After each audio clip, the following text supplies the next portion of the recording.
texto nos diz o seguinte: não damos motivo de escândalo a ninguém, em circunstância alguma, para que o nosso ministério não caia em descrédito. Ao contrário, como servos de Deus, recomendamo-nos de todas as formas, em muita perseverança, em sofrimentos, privações e tristezas, em açoites, prisões e tumultos, em trabalhos árduos, noites sem dormir, jejuns, em pureza, conhecimento, paciência e bondade, no Espírito Santo e no amor sincero, na palavra da verdade e no poder de Deus, com as armas da justiça, quer de ataque, quer de defesa, por honra e por desonra, por difamação e por boa fama, tidos por enganadores, sendo verdadeiros, como desconhecidos, apesar de bem conhecidos, como morrendo, mas eis que vivemos, espancados, mas não mortos, entristecidos, mas sempre alegres, pobres, mas enriquecendo muitos outros, nada tendo, mas possuindo tudo. Falamos abertamente a vocês, coríntios, e lhes abrimos todo o nosso coração. Não lhes estamos limitando o nosso afeto, mas vocês estão limitando o afeto que têm por nós. Numa justa compensação, falo como a meus filhos, abram também o coração para nós. Bem, Deus possa aplicar a sua palavra no nosso coração e que a gente saia daqui contemplando muitas das necessidades que temos, não somente enquanto ministros do Evangelho, mas enquanto portadores da mensagem da salvação. Os irmãos podem se assentar. Acompanhe conosco tudo aquilo que vai ser ministrado. A segunda carta de Paulo aos Coríntios nos é muito especial. E se você vem acompanhando todo o trabalho da igreja, pelo menos de 2019, 2020 para cá, você vai se lembrar que um pouco antes de passarmos pelo primeiro período sem cultos presenciais, a partir do dia 22 de março do ano passado, nós estávamos justamente meditando sobre a segunda carta de Paulo aos Coríntios na nossa EBD. E naquele dia pela manhã em que nós não tivemos EBD, seria a continuação de um texto que eu tinha falado na semana anterior, que era 2 Coríntios 2, de 1 a 5. Então, a segunda carta de Paulo aos Coríntios traz para a gente não somente uma continuidade da relação de Paulo com os coríntios, mas muito mais questões doutrinárias que ele vai acrescentando àquelas que ele já falou na primeira carta. Como bem falou o pastor Jamerson, e eu acho que quase todo pregador fala isso, a igreja de Corinto era muito trabalhosa, por assim dizer. Era uma igreja de muitos conflitos, era uma igreja de difícil lida, mas mesmo assim era uma igreja gratificante de se trabalhar, porque existia também, mesmo com todas as circunstâncias, um progresso a ser visto na vida de muitos daqueles irmãos. Então a segunda carta começa com o apóstolo falando sobre Deus como nosso Consolador, o Pai das Misericórdias, no capítulo 1. Capítulo 2, ele orienta a comunidade de Corinto a reintegrar e perdoar um pecador, provavelmente, segundo boa parte dos comentaristas, aquele mesmo de 1 Coríntios 5 que estava tendo uma conduta imoral. À medida que a igreja não se importava, permanecia passiva com relação à sua conduta. E aí ele passa os capítulos 3 e 4 falando de uma nova aliança, uma época gloriosa, de atuação do Espírito que traz um grande temor e uma percepção da glória de Deus. No capítulo 5 nós temos uma visão da nossa habitação celestial e uma certeza que é muito clara quanto ao dia final. Cada um vai ser julgado segundo as suas obras. Alguns serão condenados, outros receberão a recompensa. No final desse capítulo, do capítulo 5, Paulo começa a abordar o ministério da reconciliação. Ele mostra que, através da obra de Cristo, nós somos reconciliados com Deus. Uma obra fantástica em que, diferente de qualquer outro pensamento religioso, não é o fiel que vai atrás da divindade, mas é o próprio Deus que vem até nós, através do seu Filho, e nos resgata para sermos o seu povo escolhido antes de tempos eternos, como diz também o próprio Paulo em outros textos. Então, essa nossa tarefa de levar a mensagem justamente desse Ministério de Reconciliação é importantíssima, porque ainda existem muitos que andam errantes. Muitos, não são poucos. Se nós aqui nos reunimos hoje a 30% de ocupação e achamos, às vezes assim, a igreja está praticamente cheia, toda a parte de baixo. Imagine se, quando liberar tudo, como vai ficar bonito de novo, tudo cheio, embaixo e ali em cima. Como muitas vezes a gente já teve a oportunidade de chegar, não é que a gente vai chegar atrasado para ver isso, mas às vezes a gente chega ali 5 minutinhos depois e aí precisa sentar um pouquinho mais atrás porque a nave está completa. Isso é maravilhoso, mas imagine essa quantidade aqui multiplicada por vários e vários números de pessoas que continuam perdidas. Se a gente se alegra pelo número de pessoas que têm sido alcançadas, a gente precisa continuar se entristecendo pelo número de pessoas que continuam vagando pela escuridão. E mais ainda por pessoas que estavam conosco, mas hoje se afastaram. Então é uma grande responsabilidade portar a palavra de Deus e ministrá-la aos corações ainda errantes. Essa tarefa não é simples, não é fácil. Nós só podemos realizá-la pela capacitação do Espírito Santo. Mas é bem verdade que há algumas questões que são necessárias para pregar. E aí hoje eu quero compartilhar com vocês o que é necessário para que a gente pregue. E, inclusive, quais são os sofrimentos pelos quais a gente tem que passar para que essa tarefa seja cumprida da melhor maneira possível, de modo que Deus seja glorificado e que a gente realmente cumpra o ministério que Ele nos deu. Então, a primeira questão no versículo 3 é que pregar exige vida. Parece uma coisa muito óbvia, mas não é. Por que eu digo que não é uma coisa tão óbvia? Porque nem todos que pregam a palavra, e aí eu não estou falando somente de pastores, não estou falando somente de missionários, eu estou falando de qualquer crente que foi chamado por Deus para viver uma nova vida em Cristo, ele tem a responsabilidade de pregar o Evangelho. Ele não, como muito bem disse novamente o pastor James, você não precisa de um microfone nem de um púlpito para pregar o Evangelho. Se você tem ele no coração, eu acho muito estranho que você não sinta um ardor dentro do discípulo para compartilhar essa palavra onde você estiver, com quem estiver na sua frente. Mas nem todos pensam a respeito da vida que levam em relação à palavra que pregam. Então, muitas vezes o que nós percebemos são vidas totalmente dissonantes com relação à mensagem que propagam. Vidas que falam até mais alto do que aquilo que eles tentam passar para as outras pessoas. Sabe quando você está muito envolvido com alguma atividade, alguém chega para falar alguma coisa para você e você não presta muito atenção e você pergunta, o que foi mesmo que você me falou? Às vezes a vida de quem prega fala tão alto, é tão mais importante, ou parece ser mais importante do que aquilo que a pessoa fala. E aí o testemunho incorreto, ineficaz, acaba ofuscando o brilho da palavra de Deus.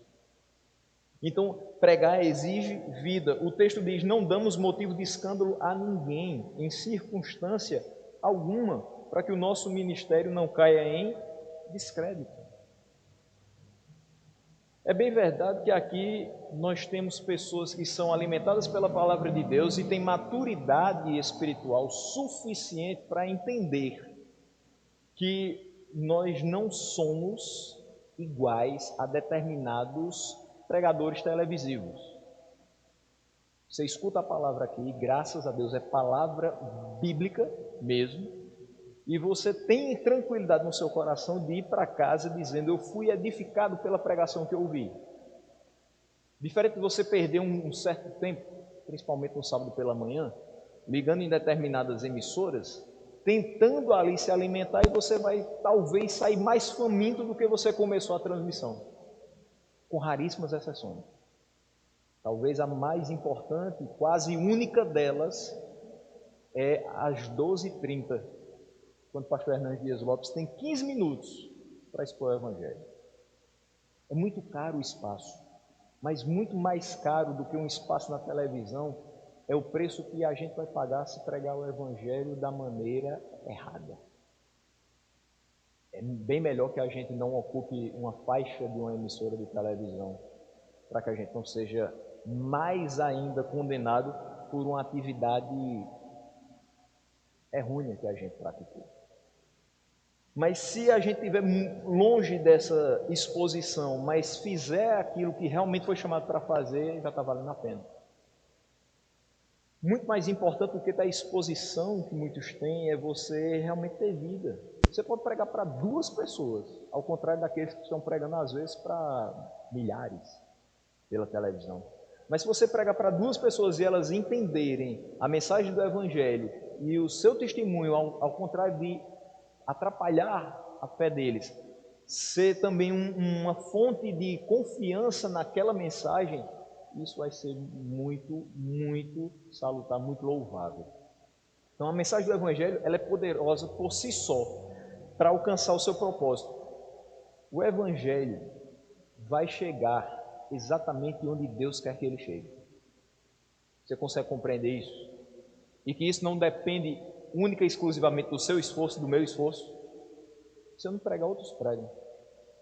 Se eu não fizer, outros fazem. O que acontece é que a palavra de Deus não deixará de ser pregada e ela não deixará de alcançar os seus objetivos. Outra questão é que a palavra de Deus vai chegar aos ouvidos de todos aqueles que foram comprados pelo sangue de Cristo.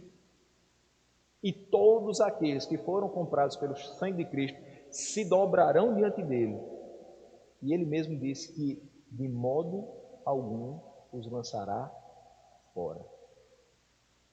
Então, a mensagem é poderosa por si só, ela vai alcançar o seu propósito, ela vem de Deus e é para a glória de Deus que ela é transmitida, mas importa que aqueles que falam dessa palavra tenham vida condizente com o privilégio e a responsabilidade de falar sobre ela. A gente escuta muito por aí, principalmente quando a gente conversa com pessoas que gostam de citar alguns ditados populares, faça o que eu digo, mas não faça o que eu faço. Ou seja, não siga meu exemplo. Eu sei a teoria, mas a prática é outra coisa.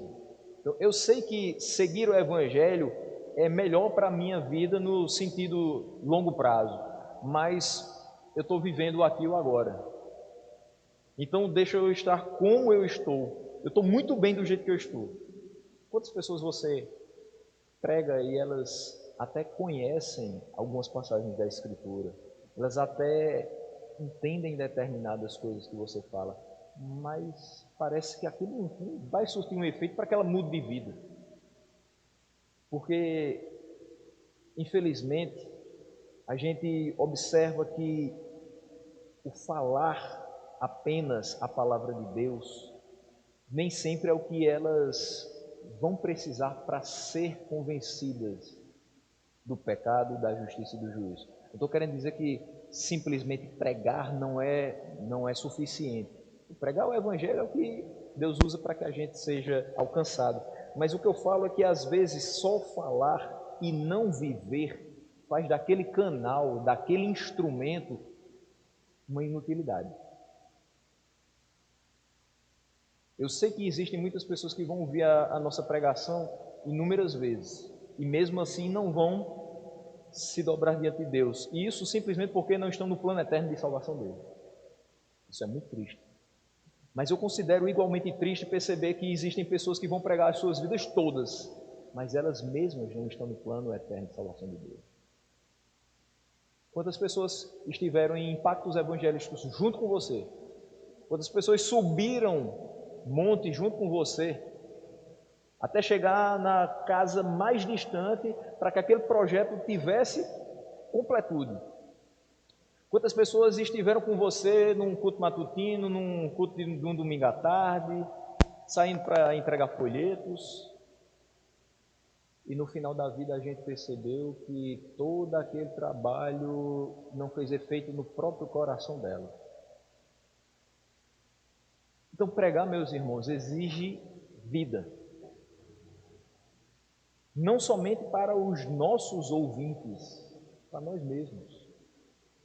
Então, não deve haver de maneira alguma escândalo em nosso meio. Paulo está falando aqui, nós não damos motivo de escândalo a ninguém, em circunstância alguma. Já basta o que existe por aí. A gente precisa fazer muita coisa para que as pessoas olhem para a gente e digam: eu não acredito que você está falando.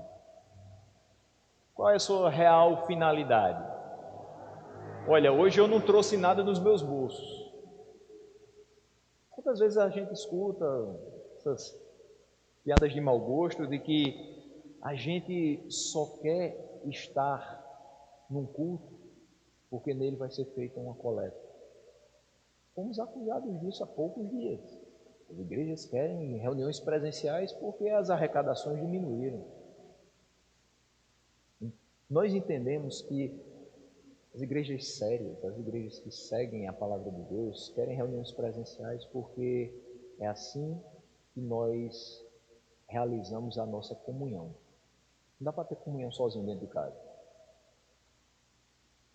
Você pode ter vida cristã em casa, sim. Lendo a palavra, realizando suas orações, se guardando do mal, meditando na palavra de Deus dia e noite. Mas eu tenho certeza que depois de um certo tempo, sem o contato da congregação dos santos, isso vai começando a arrefecer. E aí você pode até dizer assim: mas eu não queria que isso acontecesse. Lembre de Paulo, o mesmo que escreve esse texto: o bem que eu quero eu não faço. Eu sei o que é que eu preciso fazer, mas eu não faço. Agora, se eu tiver o auxílio primeiramente de Deus, do Espírito Santo e dos meus irmãos na fé, aí eu vou ficar mais fortalecido para seguir um pouco mais. Às vezes é uma palavra, às vezes é uma mão no ombro de uma pessoa que diz assim: meu irmão, estou orando por você. Isso fortalece. É para isso que a gente quer reunião presencial. É para estar junto. É para se fortalecer uns aos outros. E para fortalecer a fé do meu irmão, preciso ter vida também. Então, nós não podemos ter nenhum escândalo no nosso meio em circunstância alguma, porque senão o ministério cai em descrédito. Antes, a gente precisa glorificar a Deus em todos os momentos. Todos os momentos. As nossas ações precisam ser reflexo das palavras que nós pregamos a partir da palavra de Deus. E aí Paulo vai seguir com alguns esforços e atributos que são demandados na atividade da pregação. E aqui a gente vai do versículo 4 até o versículo 10, comentando. No versículo 4 ele diz: ao contrário, como servos de Deus, recomendamos-nos de todas as formas. Ao invés de causar problemas para o Evangelho, para a expansão do Evangelho, nós recomendamos-nos entre nós, pregadores do Evangelho, de todas as formas. A primeira delas, em muita perseverança. Então, a primeira característica necessária ao pregador da palavra é perseverança. Então, quando nós observamos como o reino de Deus se move na face da terra, como ele é proclamado, como ele é expandido, a gente percebe que as coisas não acontecem do dia para a noite. As coisas no reino de Deus não são mágicas, não são instantâneas. A não ser que você faça um trabalho de garimpo muito grande e, parênteses, desonesto, porque esse garimpo seria pegando membros de outras igrejas. Quando você for plantar uma igreja, essa igreja não vai nascer com 100 membros. Utilizando uma expressão que a gente utiliza no cotidiano. A não ser que você pesque em aquário alheio, você não vai encher a igreja. Para que você tenha uma igreja como essa, um trabalho muito grande foi realizado e ele pouco a pouco foi florescendo pela graça e pela misericórdia de Deus. Não é do dia para a noite que pessoas se convencem, são convencidas na realidade, de que precisam mudar de vida, de que precisam da palavra de Deus todos os dias, de que precisam se arrepender dos seus pecados e abraçar o Evangelho de Cristo, para terem realmente uma vida nova e melhor.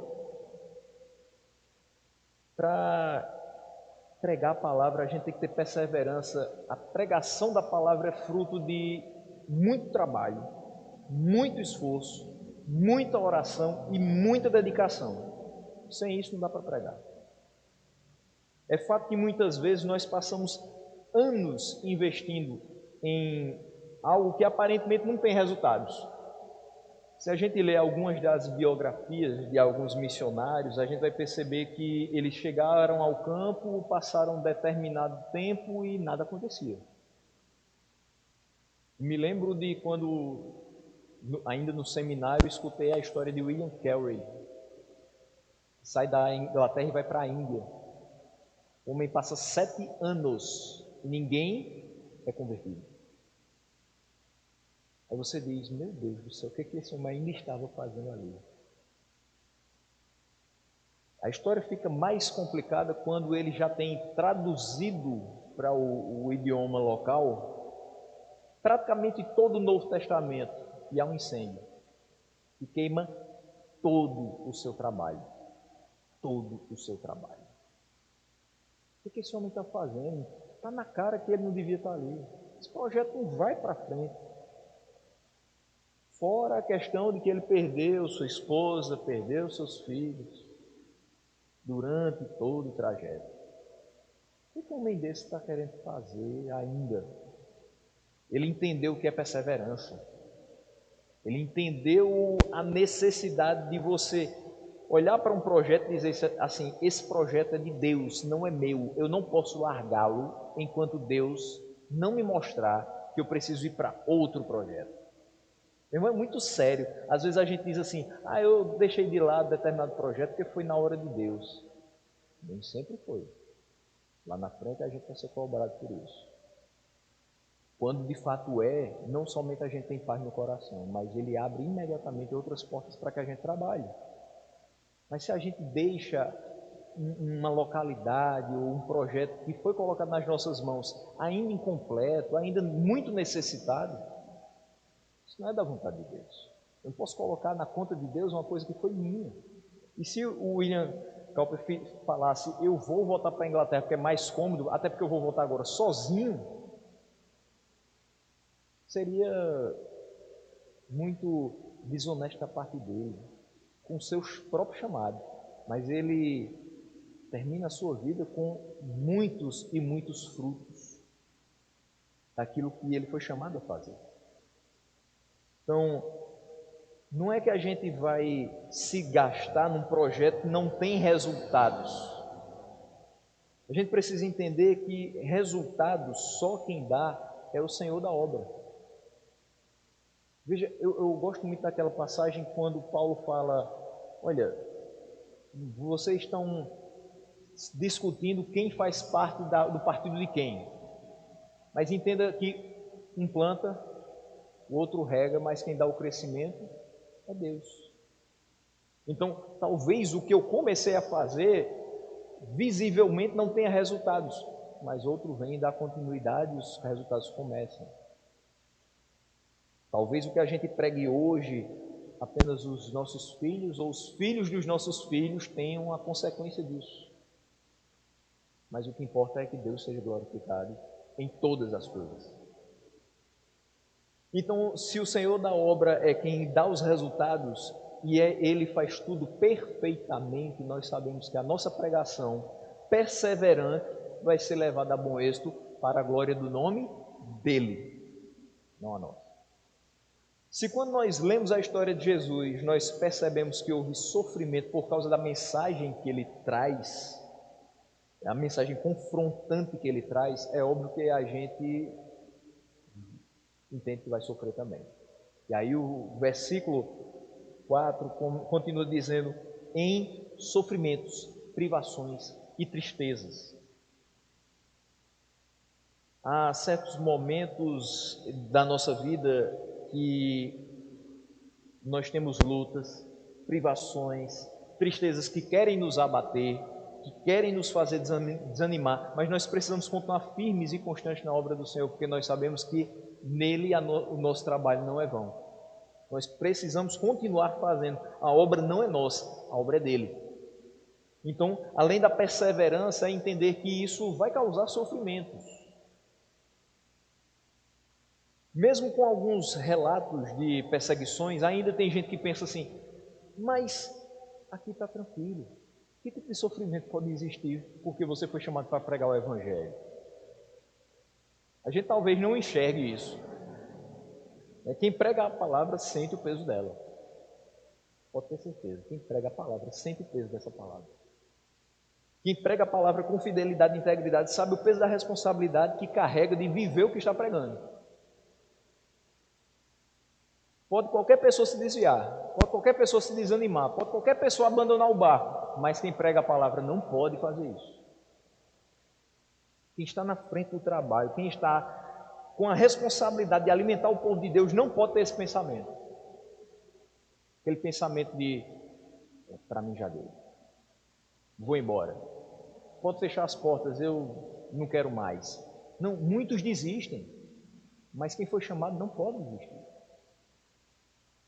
Entenda que vai acontecer, provavelmente, aí eu não estou querendo profetizar uma coisa ruim na sua vida não, mas é porque vai acontecer. Não foi privilégio só de Paulo. Vai acontecer talvez na sua vida que algum Demas, amando o presente século, lhe abandone. Vai acontecer que um vá para um lado, outro vá para outro, e você se veja sozinho. Mas sozinho você nunca vai estar, porque quem te chamou vai contigo até o final. Nós também não podemos ter, enquanto pregadores da palavra, o pensamento de desistir e de abandonar, inclusive os sofrimentos, porque nós podemos ser censurados. O texto nos fala aqui de ser censurado o nosso ministério, de cair em discreto. Quando nós fraquejamos na nossa atividade de pregação, nós somos censurados, acho que primeiramente pelo próprio povo de Deus. Dizer assim, você prega perseverança, mas você não está sendo perseverante. Você prega sobre fé, mas você não age como quem tem fé em Deus. Você não passa isso para a gente. Então vamos ser censurados sim, se não fizermos, mesmo em meio a sofrimentos, aquilo que nós somos chamados a fazer. Mas nós vamos ser também censurados por Deus, se abandonarmos o barco. Por não honrar a sublime missão recebida das mãos dele para ser realizada para a glória dele. Mas não são somente os sofrimentos naturais da vida que a gente passa e que talvez você se pergunte que tipo de sofrimento quem prega a palavra pode sofrer. A gente sente um sofrimento bem peculiar quando a gente percebe durante a nossa pregação que existem pessoas cuja saúde espiritual está na UTI. Quando nós conhecemos pessoas, às vezes até ovelhas nossas, que deixaram de orar, deixaram de meditar na palavra de Deus, estão apenas deixando os dias passarem. Aquela pessoa que você encontra com ela e diz assim, como é que está você, meu irmão? Como é que está a sua vida? E a pessoa diz assim, está do jeito que Deus quer. Será que é assim que Deus quer que você esteja apático espiritualmente? Eu não posso afirmar o que se passa falando antropomorficamente no coração de Deus, mas eu creio que Ele não gostaria de que os seus filhos agissem apaticamente quando recebem a sua palavra. Então nós sofremos quando vemos isso, mas às vezes nós também sofremos quando, enquanto pregadores da palavra, nós percebemos que a saúde na UTI é a nossa própria saúde espiritual. Quando a gente começa a fazer as coisas no automático. Nós não podemos nos permitir essa mentalidade, esse comportamento. Nós temos motivação de sobra. Meus irmãos, tem hora que eu escuto determinados relatos e eles me entristecem bastante quando eu escuto alguma pessoa dizer assim, eu estou desmotivado na igreja. Já escutei tantas vezes isso, eu gostaria de nunca escutar mais na vida, apesar de saber que ainda eu vou.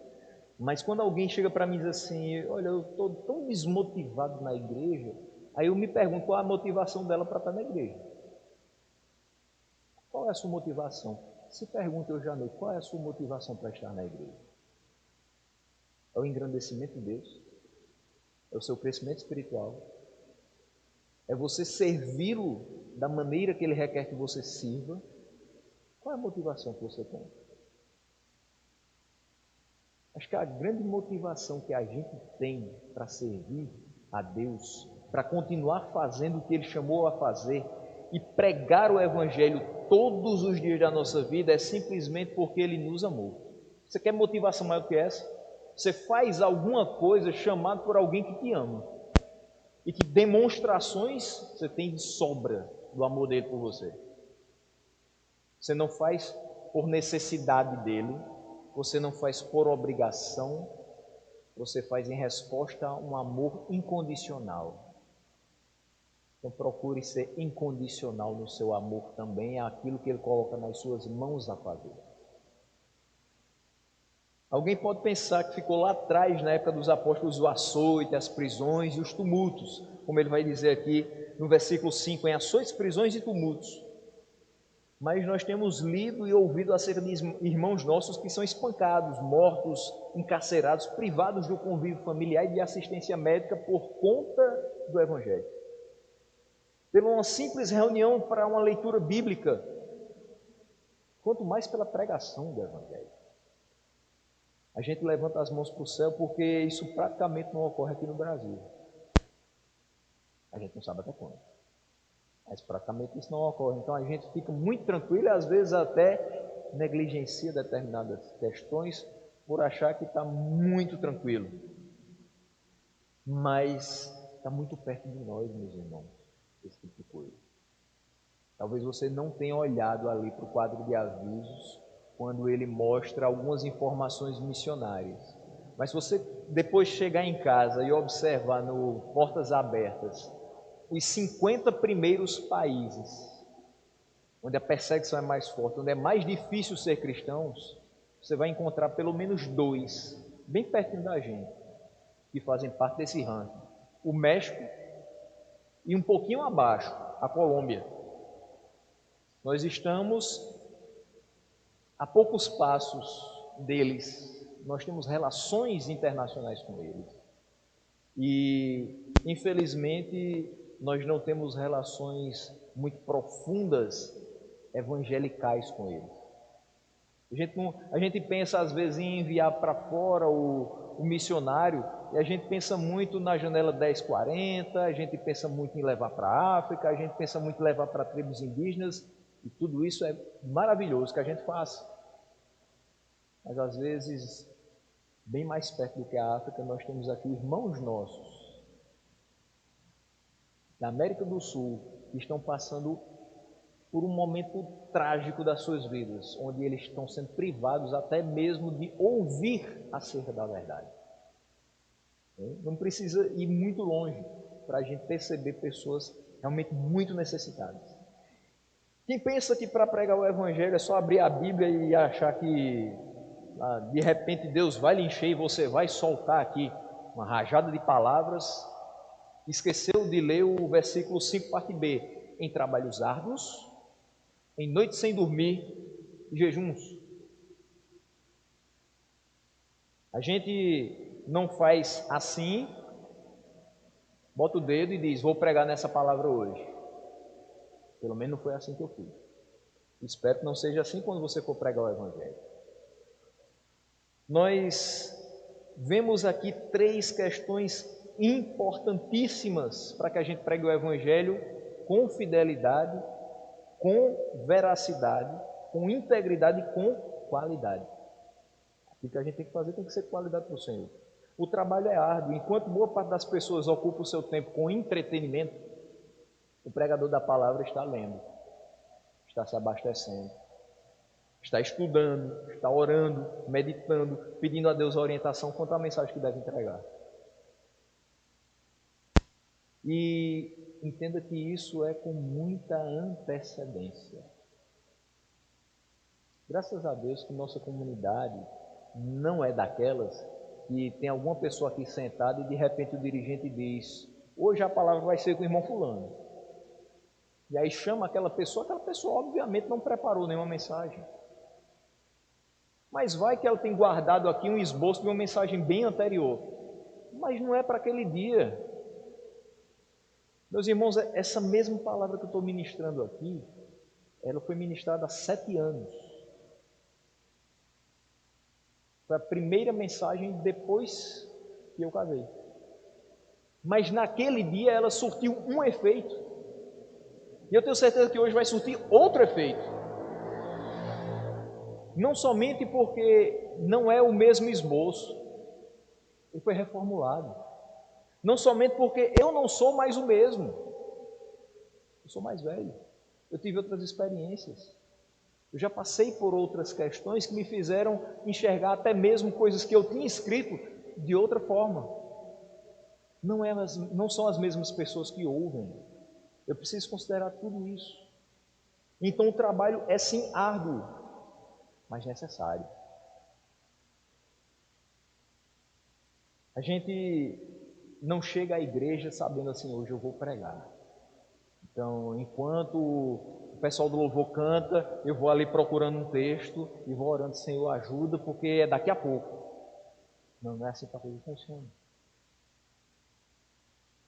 São muitas horas dedicadas para que uma média de 6 folhas de sermão possam ser entregues em 50 minutos, 1 hora. É muita coisa.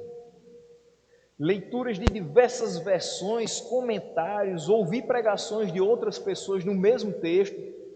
Tudo isso para que a gente chegue aqui e não fale heresia. Para que a gente não chegue aqui e diga qualquer bobagem. Não, a gente só pode subir ao púlpito sabendo muito bem o que vai pregar. E tem que ser palavra. Noite sem dormir, ansiosos. Isso, a gente não pode perder esse tipo de coisa. Do que a gente perder, a gente está perdido mesmo. É ficar ansioso, vai ser tal dia. Recebi um convite para pregar, vai ser tal dia. Até lá eu vou ficar ansioso, mas essa ansiedade é boa, porque ela vai me fazer sair da inércia e produzir para o reino de Deus. Preocupado. Senhor, eu estou no caminho certo. É esse pensamento mesmo. É essa a interpretação correta. Essa aplicação cabe naquele texto. Apreensivo, é um misto de sentimentos que só Deus pode aliviar no nosso coração. Porque eu entendo que não há um pregador do Evangelho que entende realmente a responsabilidade que ele tem, que desce de uma plataforma se sentindo muito tranquilo com o que ele fez. E certo de que arrebentou. Isso não existe. Nós precisamos também de jejum. Jejum, meus irmãos, não é moeda de troca. Senhor, se eu jejuar, o Senhor me faz pregar bem. Não. Jejum é preparação. Preparação para quê? Para que você se sinta fragilizado e entenda a necessidade da grandeza do poder de Deus se manifestando em você.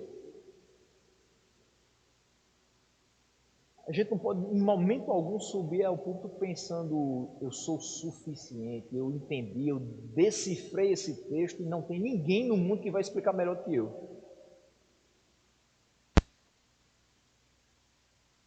O apóstolo vai falar de características ainda no versículo 6 de uma vida ilibada.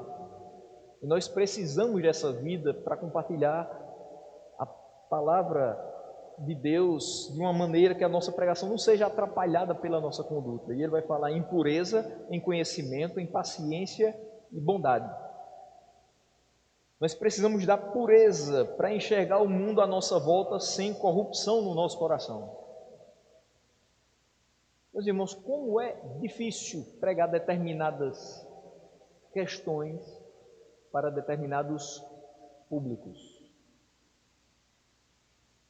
Há cerca de 10 anos eu pregava uma palavra no sentido de perdoar pessoas que lhe feriram quase que mortalmente. Eu me lembro, era uma reunião de jovens e um daqueles jovens que estava ali presente chegou para mim no final, eu era seminarista, e ele disse: pregar isso é muito fácil, eu quero ver viver. Eu entendi o peso daquilo que eu tinha acabado de dizer. Porque ele falava sobre isso, ele disse: eu não conseguiria dizer o que você falou olhando para as pessoas que estão aqui. Existia no coração dele algo muito duro em relação às pessoas que estavam no mesmo ambiente que ele.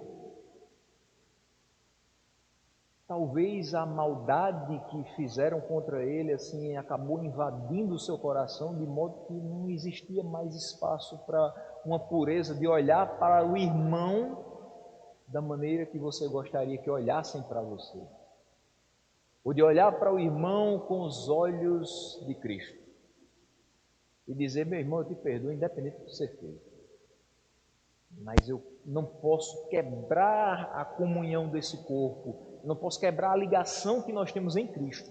Isso não pode de maneira nenhuma acontecer. Eu não posso subir aqui de modo que eu olhe para alguma pessoa e não exista no meu coração um espaço muito grande, totalmente aberto, para que eu me comunique com ela em verdade e em amor. Nós precisamos ter conhecimento para que as palavras que saiam da nossa boca tenham autoridade, nós transmitamos de maneira fiel as Escrituras. Não dá para você fantasiar coisas da sua cabeça e vir aqui falar. Você precisa estudar a palavra de Deus. Estudo é mais do que necessário. Mas nós precisamos também de paciência para lidar com os nécios que nos afrontam quando pregamos a palavra, e para lidar também com os neófitos que nos alegram ao tentar buscar algumas informações iniciais para começar uma nova vida com Cristo. Você vai escutar perguntas que talvez alguém que tenha 10, 20, 30 anos de evangelho vai dizer: mas isso é muito primário, isso é muito inicial, isso é menos do que o leite. E aí você vai dizer: mas ele precisa, e eu preciso ter paciência para lidar com ele e ensiná-lo com toda a perseverança e longanimidade em toda a doutrina, como Paulo diz a Timóteo. Nós precisamos também de bondade para desejar ao próximo aquilo que eu desejo para mim mesmo, e assim pregar de modo amável, com amor sincero. Preciso olhar para a congregação mesmo quando eu estou a repreendendo, mas eu preciso fazer isso com bondade, com o coração cheio de amor, e dizer: eu estou fazendo isso, eu estou falando isso porque é necessário e porque eu amo vocês. Às vezes é duro, mesmo para quem já escutou muitas vezes palavras as mais duras possíveis, mas é necessário, mas que isso seja feito em amor. Além disso, meus irmãos, pregar envolve a dependência do Espírito Santo. Ele vai terminando o versículo 6 dizendo: no Espírito Santo e no amor sincero. Sem o Espírito Santo, qualquer preparação feita para uma pregação vai virar uma aula, uma palestra, um discurso, qualquer coisa, menos pregação. Às vezes a gente se preocupa tanto com o que está escrevendo e a gente pergunta: meu Deus, eu sei que outras pessoas já falaram o que eu vou falar. Mas entenda que, diferente de uma monografia, a sua pregação não precisa ser recheada de citações, a não ser citações bíblicas. Eu posso dizer que determinada figura ilustre da história cristã citou algumas questões, mas se eu fizer isso mais vezes do que a própria exposição, você vai sair daqui conhecendo, exemplo, Spurgeon, Mark Lloyd Jones, George Whitefield, mas não vai sair conhecendo a Cristo. Então eu preciso dosar muito bem, para que aquela preparação toda, toda aquela eloquência e toda aquela ideia preconcebida não faça com que aquilo que eu fale seja menos do que uma pregação. Isso só é possível pela ação do Espírito Santo. É quando um vaso de barro se coloca nas mãos daquele que tudo pode e tudo faz, para que ele possa nos utilizar, para que haja edificação, para que haja convencimento, para que haja transformação. E com amor sincero a Deus, que nos comissiona, a palavra de Deus, que é a nossa regra de fé e prática, e ao povo de Deus, que é o rebanho do Supremo Pastor, que ele confia a nós temporariamente. Mas o pregador também precisa se revestir de Deus através da sua palavra no versículo 7. Ele diz: na palavra da verdade e no poder de Deus. com as armas da justiça, quer de ataque, quer de defesa. A palavra de Deus, meus irmãos, não só contém a verdade, isso é uma falácia dos nossos tempos, ela é a verdade. Total, irrestrita, inequívoca verdade para as nossas vidas e para o mundo que jaz no maligno. Nós buscamos o Senhor, oramos, jejuamos, nos consagramos a Ele, e nós sentimos como, de uma forma poderosa e misericordiosa, Ele nos enche com o seu poder e nos concede autoridade e intrepidez para entregar as boas novas.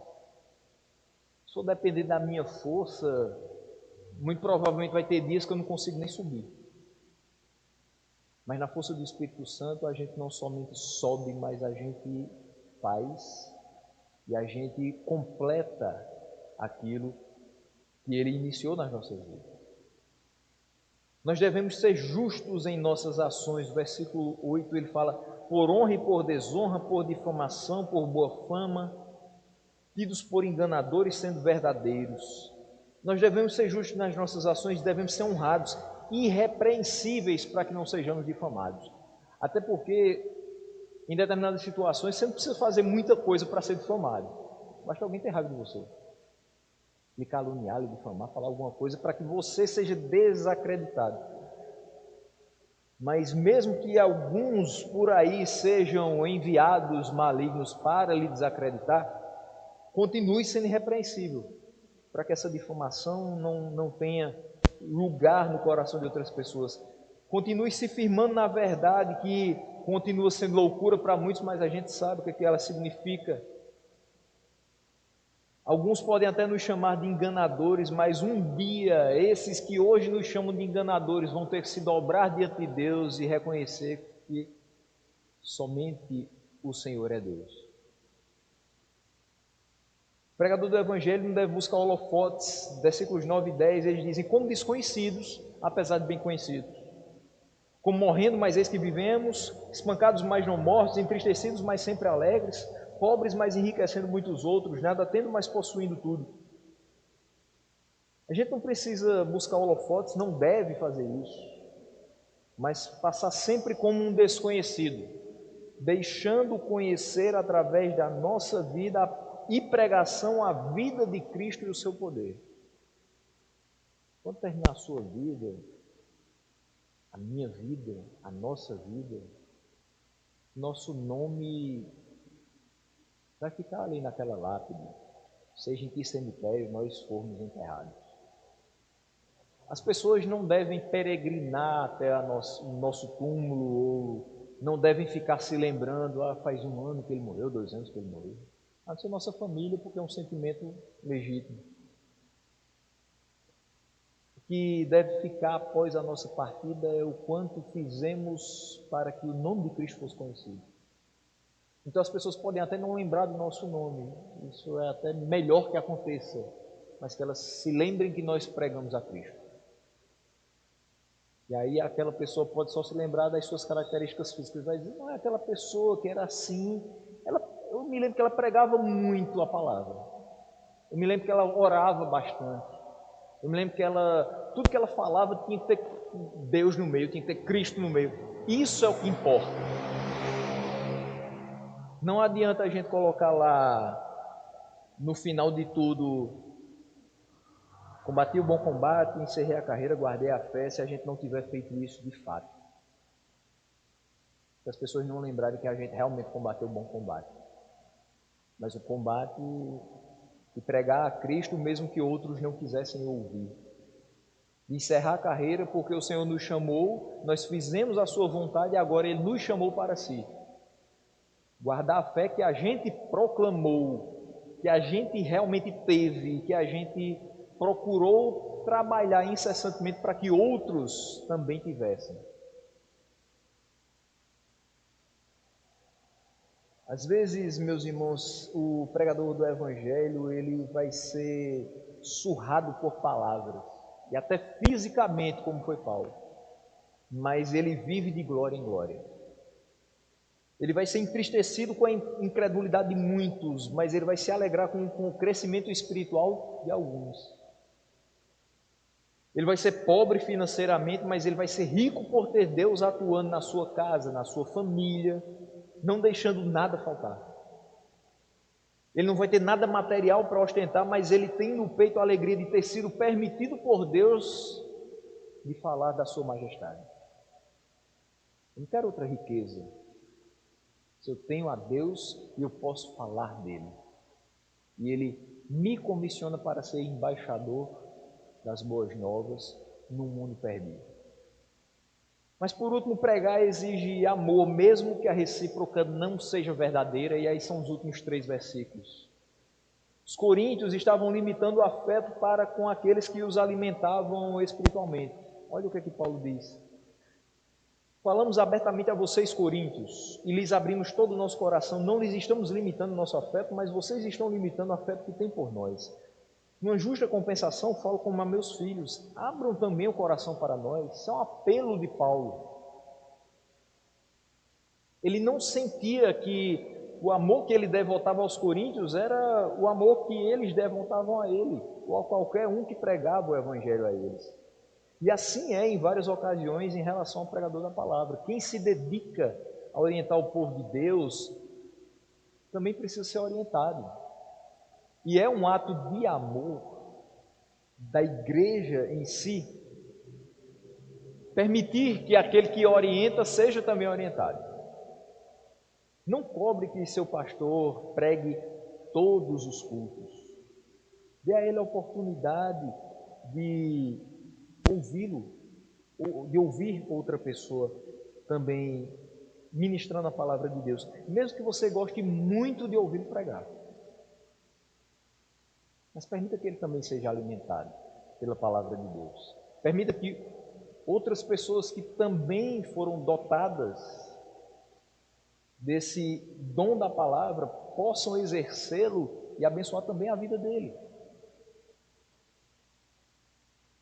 Nós, quando somos ministrados por outros colegas de ministério, é tão salutar e tão gratificante porque a gente percebe outras pessoas foram chamadas por Deus, passam o mesmo que eu passo, trouxeram aqui o produto do seu esforço na dependência do Espírito, e eu saio daqui extremamente feliz porque a minha vida foi edificada. Eu não vou voltar como eu entrei.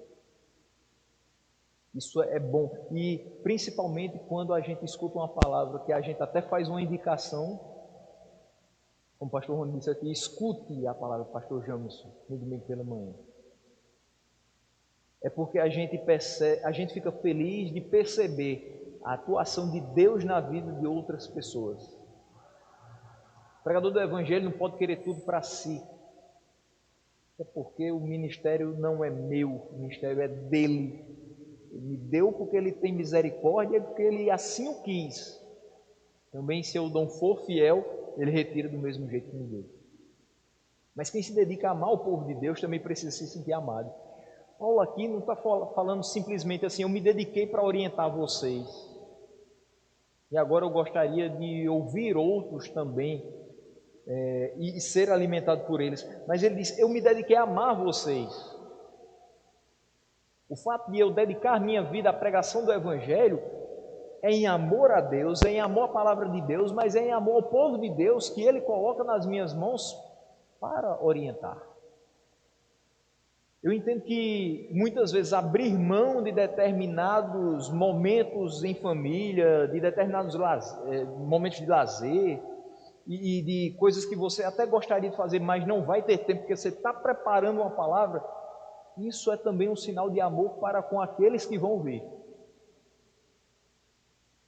Sabe aquela coisa, eu não tenho ouro, eu não tenho prata, mas o que eu tenho dentro do meu coração, eu lhe dou.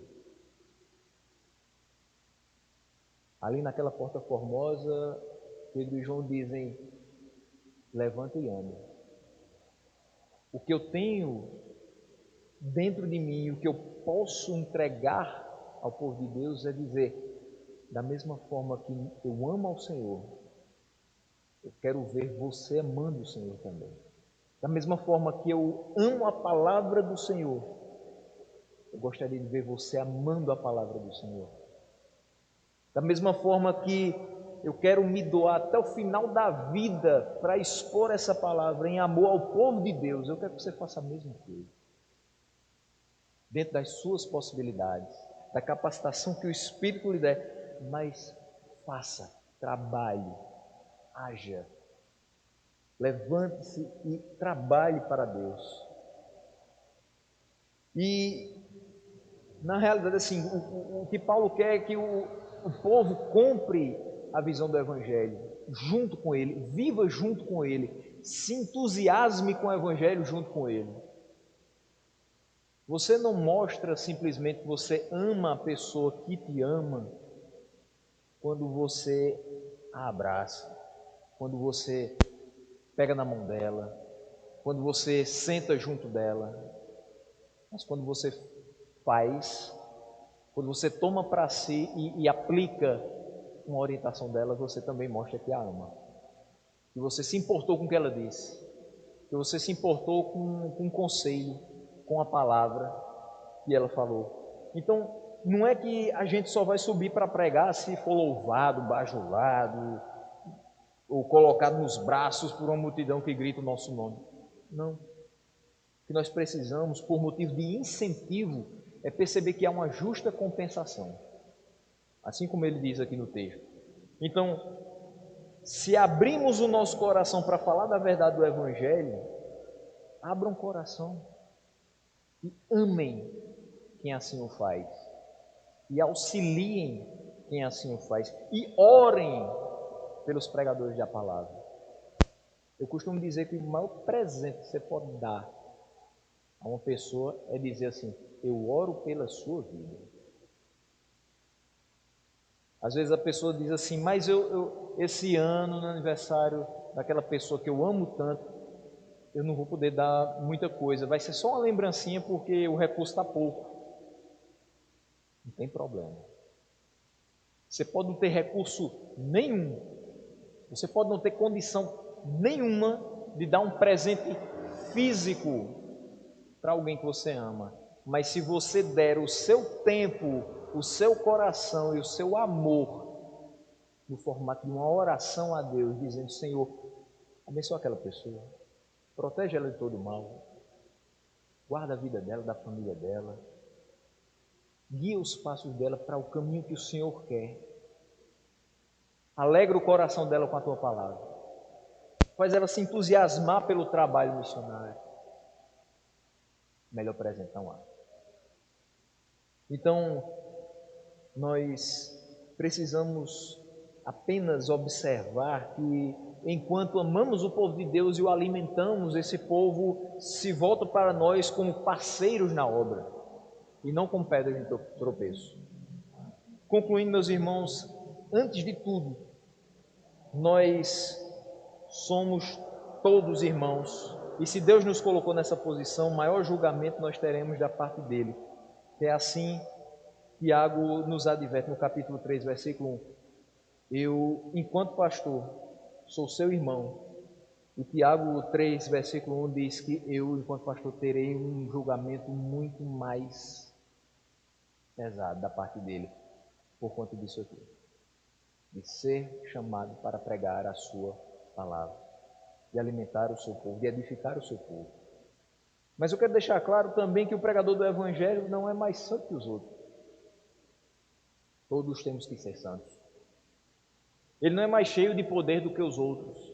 Todos nós, se estamos debaixo da orientação de Deus, estamos debaixo da sua mão poderosa, nós somos alvo da sua atuação, nós sentimos o poder de Deus nas nossas vidas. Na realidade, as características que aqui foram expostas devem ser marca de todo crente. Todo crente deve ser perseverante, todo crente deve padecer os sofrimentos, entendendo que Deus tem um propósito em cada um deles. Passar por privações, tristezas, se for necessário, açoites, prisões, tumultos. Trabalhar arduamente para que o nome de Deus seja conhecido. Passar noites sem dormir e jejuns. Ser puro, conhecer a Deus, a sua palavra. Ser paciente, ser bondoso. Depender do Espírito Santo para tudo. Amar sinceramente o seu semelhante. Se abastecer da palavra da verdade. confiar no poder de Deus, se armar com a justiça, trabalhar pela honra, tentando fugir de qualquer situação que possa difamá-lo. Mesmo que receba o nome de enganador, continuar falando da verdade e lutar pela verdade. Nos momentos tristes, lembrar que a alegria do Senhor é a nossa força. Nos momentos em que a gente se sentir pobre de tudo, lembrar que Ele é a nossa riqueza. E lembrar que nós temos uma herança a nos aguardar nos céus. A nossa herança não é aqui. Nosso tesouro não está aqui. Onde está o nosso coração, ali está o nosso tesouro. O nosso coração está em Deus. Nosso tesouro é Ele. Ele é o mais importante. Então, que Ele nos ajude a viver de um modo santo e agradável, e que a nossa pregação não caia de modo algum indiscreto, mas que venha alcançar o seu objetivo pela graça do Senhor Jesus Cristo. Que nós falamos daquele que foi morto, mas ressuscitou, cumprindo a sua promessa, dando a sua vida pela vida de muitos. Então, se você foi chamado por Deus, pregue sobre Cristo, viva para Cristo, sofra para Cristo, mas cumpra a sua missão. Deus nos abençoe, em nome de Jesus.